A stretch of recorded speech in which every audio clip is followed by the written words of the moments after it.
मी Punjab duck महाराष्ट्रातल्या शेतकऱ्याला अंदाज देणार आहे. सर्वांसाठी आनंदाची बातमी की तुम्हाला एक सांगतो की यावर्षी मान्सूनला असं पोषक वातावरण समुद्रामध्ये आत्ताच तयार झालंय. म्हणजे यावर्षी चांगला पाऊस पडणार आहे, लवकर देखील येणार आहे, वेळेवर येणार आहे, म्हणून हा अंदाज लक्षात येतात.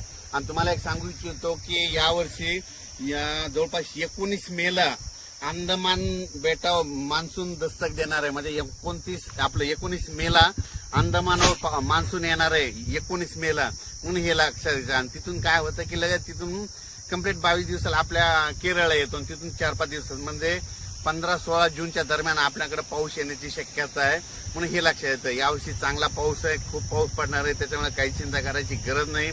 6, 7, 8 मेच्या दरम्यान तुमच्या नाशिक भागाकडे मुंबईला देखील खूप पाऊस पडणार आहे, म्हणून हे लक्षात येतं. म्हणजे मुंबई, पुणे सगळीकडे दररोज वेगवेगळ्या भागात पाऊस पडणार आहे. म्हणजे लगेच काय होतं की बऱ्याच जणांचे लगेच असं मेसेज येतं की लगेच आज आमच्या भागात पाऊस पडला.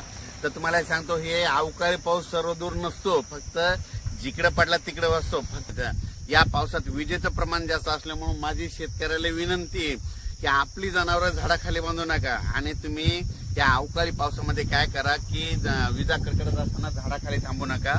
विजा कडकडायला लागलं की लगेच घर जवळ करायचं, म्हणून हे लक्षात येतं. पण राज्यामध्ये 6 मे ते 14 मेच्या दरम्यान दररोज 2-2 दिवस, समजा आज उत्तर महाराष्ट्राकडे, आज बघा आज नंदुरबारकडे मुक्काम राहील, तर उद्याचा मुक्काम इकडे पुण्याकडे राहील पावसाचा, की परवाचा मराठवाड्याकडे राहील, त्याच्यानंतर 7 तारखेचा विदर्भात राहील. म्हणजे दररोज वेगवेगळा भाग करत करत असा पाऊस येणार आहे.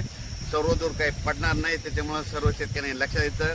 मुंबईकरांना दिलासादायक बातमी, मुंबईला देखील तुम्हाला गरमीपासून सुटका मिळणार आहे. कोकणात देखील पाऊस येणार आहे, म्हणून कोकणातल्या आंबेवाल्याने तुम्ही तुमच्या आंब्याची काळजी घ्या. अचानक वातावरणात बदल झाला तर लगेच एक मेसेज दिला जाईल. धन्यवाद.